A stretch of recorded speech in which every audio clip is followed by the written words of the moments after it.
When I asked for more films that shattered the illusion that animation is just for kids, you sent in a list so beautifully messed up, so artistically ambitious, and so profoundly not for children that I had to triple-check my research. These 15 films, they didn't just color outside the lines, they grabbed the whole coloring book, set it on fire, and did an interpretive dance in the ashes. They proved animation could be a vessel for the most complex, the most disturbing, and the most profound human stories imaginable. So, let's crank up the nightmare fuel and count down your picks. This is what happens when animators stop playing it safe and start making art that will haunt you for decades. Number 15, Watership Down.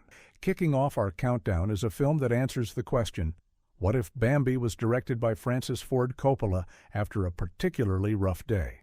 Watership Down arrived in 1978, disguised as a cute story about bunnies, but actually delivering a brutal, unflinching epic about survival, leadership, and the sheer soul-crushing horror of nature. This isn't your typical cartoon rabbit fare. These are rabbits with blood in their mouths and fear in their hearts. The film doesn't shy away from violence, featuring some of the most genuinely disturbing scenes in animation history, including a Warren being gassed in a sequence that feels less like a kid's movie and more like a wartime documentary. The animation, courtesy of Martin Rosen, is gritty and realistic, grounding the fantastical elements in a world that feels terrifyingly tangible. It was a box office success, but it also left a generation of kids with therapy-worthy trauma.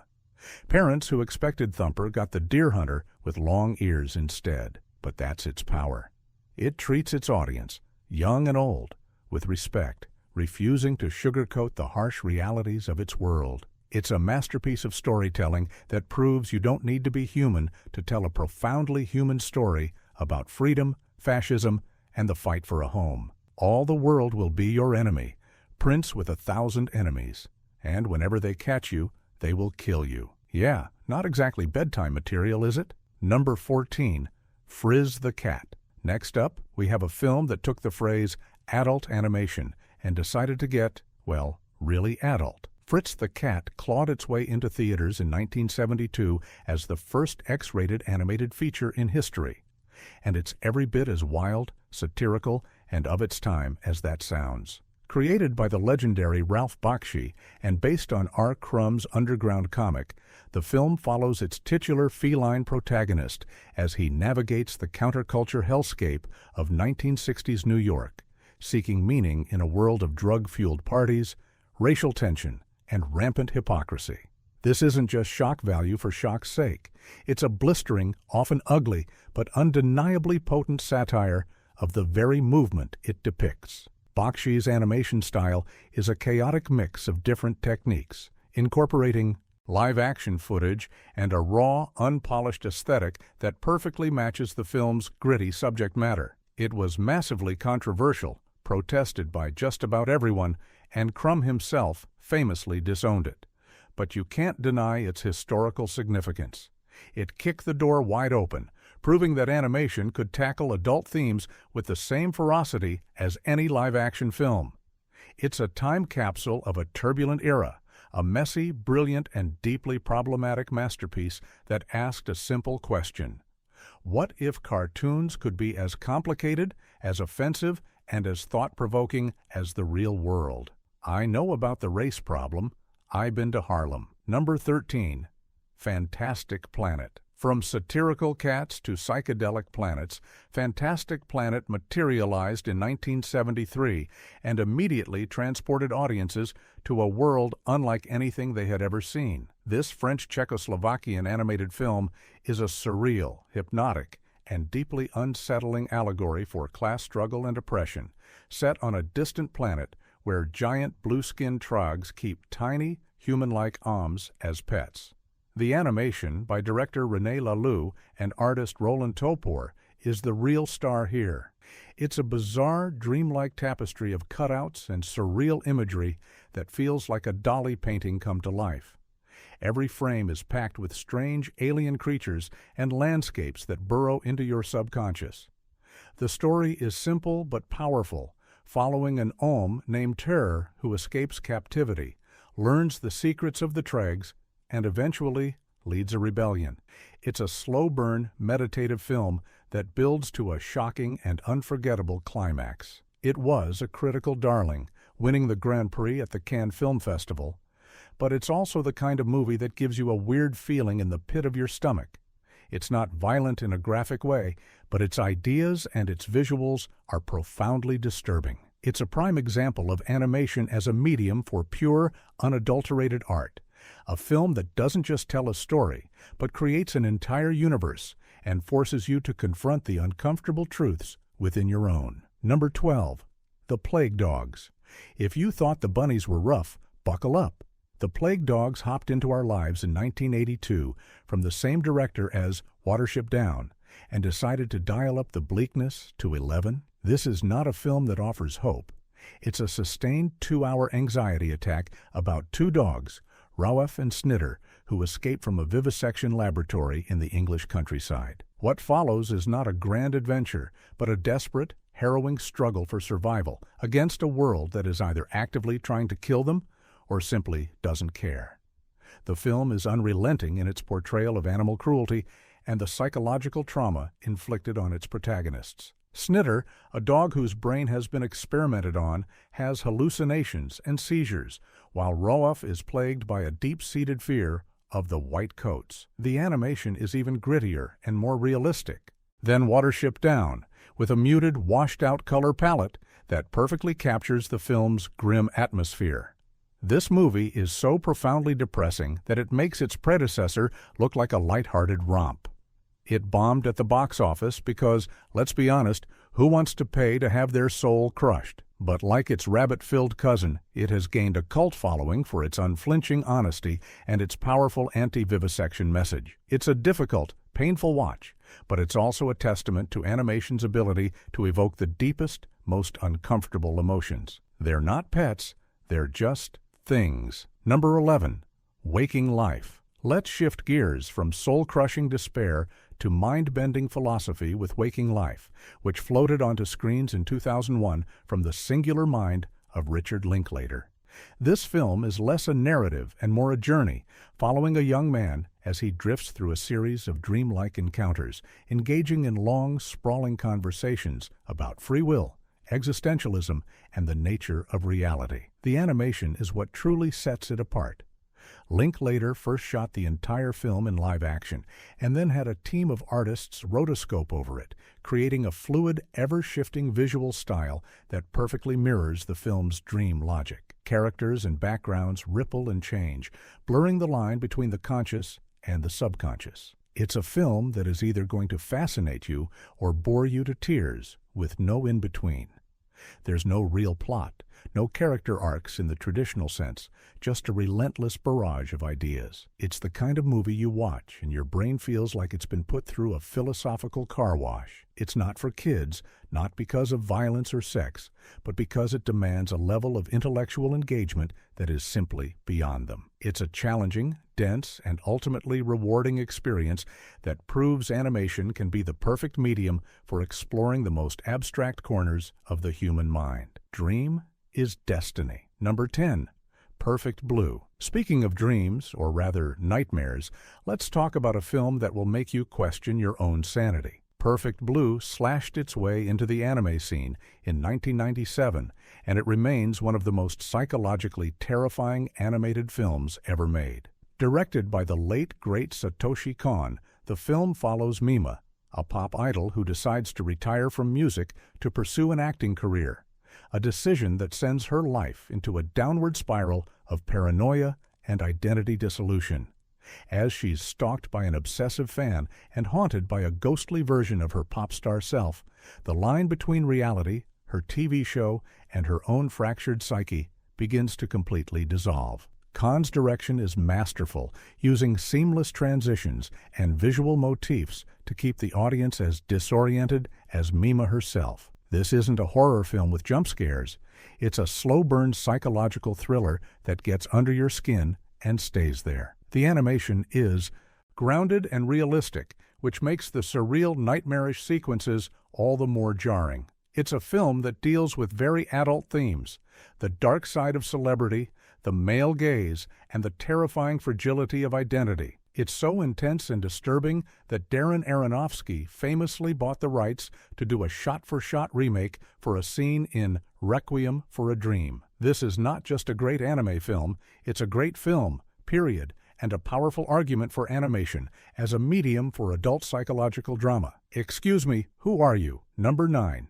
Akira. From the mind-bending to the mind-blowing, Akira roared onto the scene in 1988 and changed animation forever. This landmark cyberpunk film, directed by Katsuhiro Otomo and based on his own manga, is a visceral, sprawling, and visually staggering epic set in a post-apocalyptic Neo-Tokyo. The plot is a dense, complex web of government conspiracies, psychic powers, and teenage biker gangs centered on a young man named Kaneda, who must stop his friend Tetsuo after he gains uncontrollable telekinetic abilities. Akira is famous for many things. Its groundbreaking animation, with its fluid motion and meticulous attention to detail, its graphic violence and body horror, and its incredibly complex themes about power, corruption, and the dangers of unchecked scientific ambition. This was a film that blew the doors open for anime in the West, showing American audiences that animation could be dark, mature, and intellectually stimulating. It's a film that rewards multiple viewings, with a world so richly detailed and a story so layered that you're always discovering something new. It's loud, it's violent, it's confusing at times, but it's also an absolute masterpiece of the medium. It's not just a movie, it's a cultural touchstone, a benchmark against which all other cyberpunk animation is measured. Tetsuo. Number 8. Grave of the Fireflies. Let's go from the future to the past with a film that proves that sometimes the most profound horror stories are the ones rooted in reality.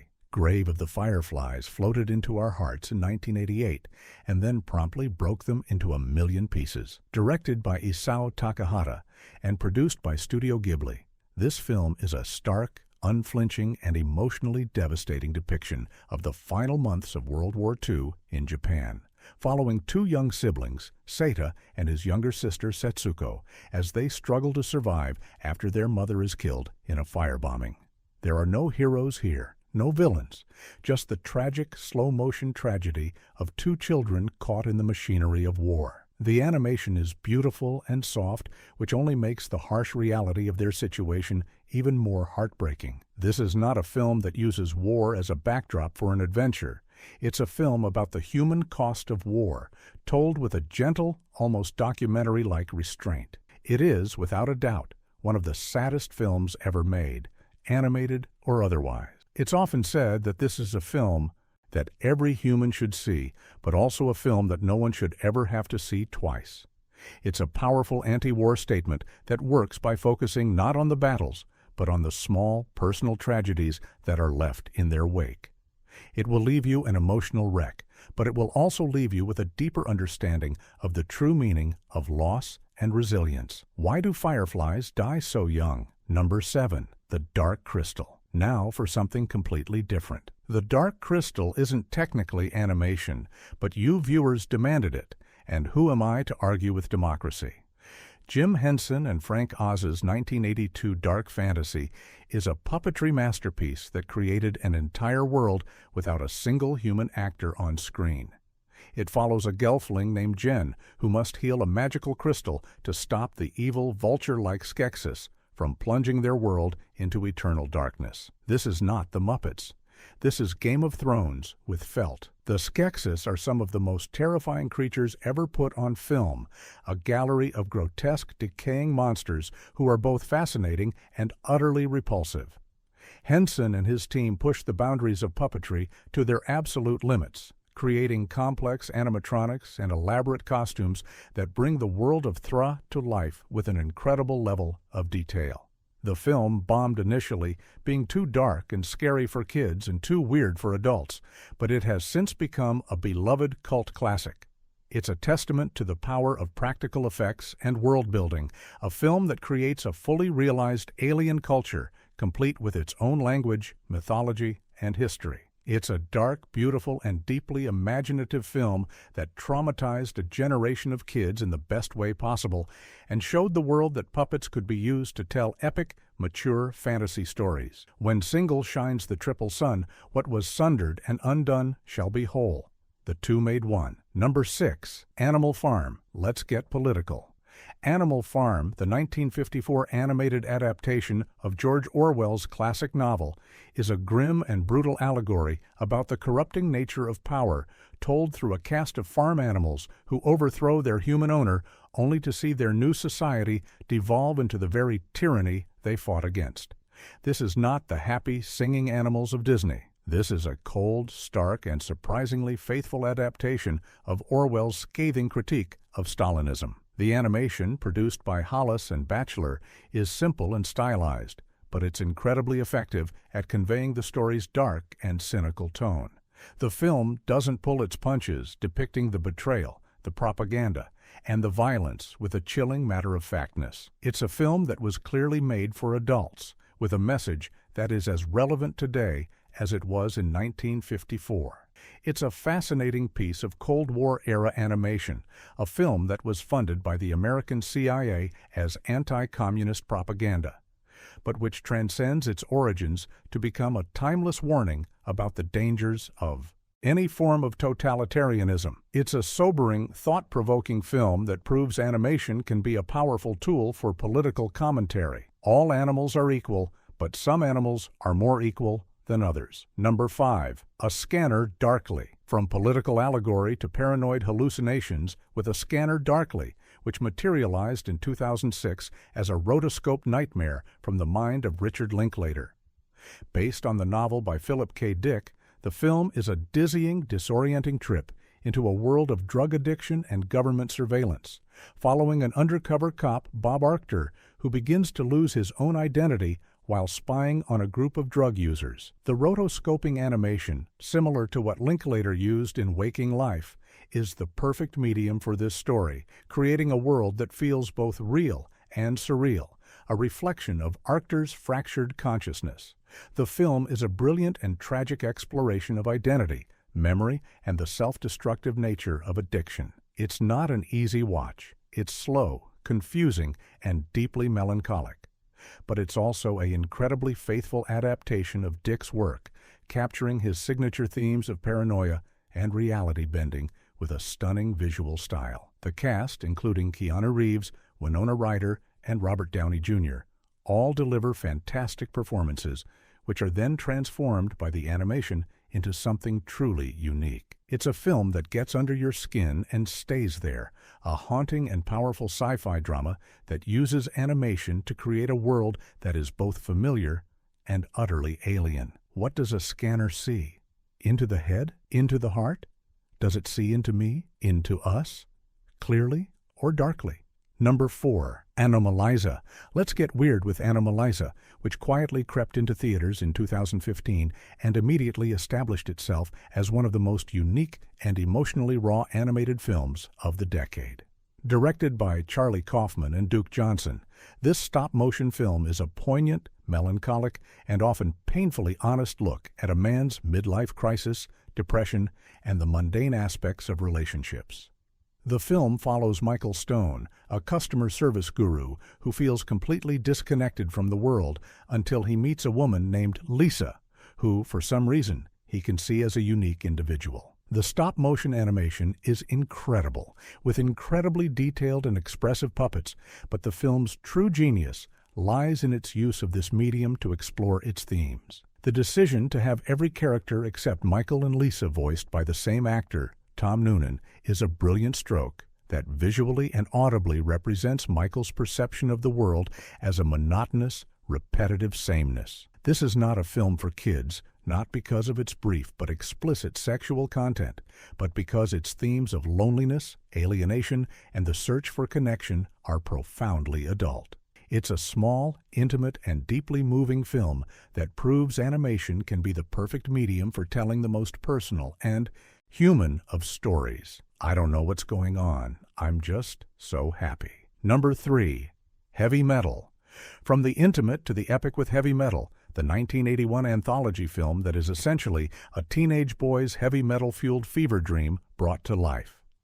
Based on the adult sci-fi fantasy magazine of the same name, the film is a series of loosely connected stories, each with its own animation style and tone, all tied together by a malevolent, glowing green orb called the Loc-Nar. This is an R-rated animated film, and it proudly wears its rating on its sleeve, featuring copious amounts of nudity, graphic violence, and a rocking soundtrack featuring bands like Black Sabbath, Blue Oyster Cult, and Devo. The animation is a mixed bag, with some segments being more successful than others, but the best ones, like Harry Canyon and Tarna, are stunning examples of the medium. The film is a product of its time, a celebration of all things loud, lewd, and spectacularly over the top. It's not a deep philosophical film, but it's a hell of a lot of fun, and it was a groundbreaking film in its own right, showing that animation could be used for adult-oriented genre storytelling. It's a cult classic that has influenced countless other films and TV shows, a wild, weird, and wonderfully entertaining ride that still holds up today. My staff, my beautiful staff. Number 2, South Park. Let's get gleefully offensive with South Park.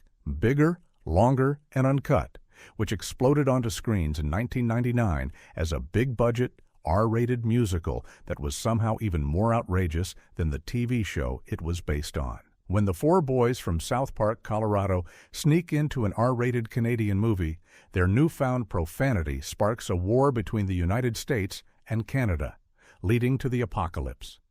It's a ridiculous, hilarious, and surprisingly smart satire of censorship, parenting, and moral panic, all wrapped up in a package of relentless profanity, crude humor, and surprisingly catchy show tunes. The film is a masterclass in pushing boundaries, using its animated format to get away with things that a live-action film never could. The songs by Trey Parker and Mark Shaman are brilliant parodies of classic Disney musicals, with lyrics so profane they'll make you blush.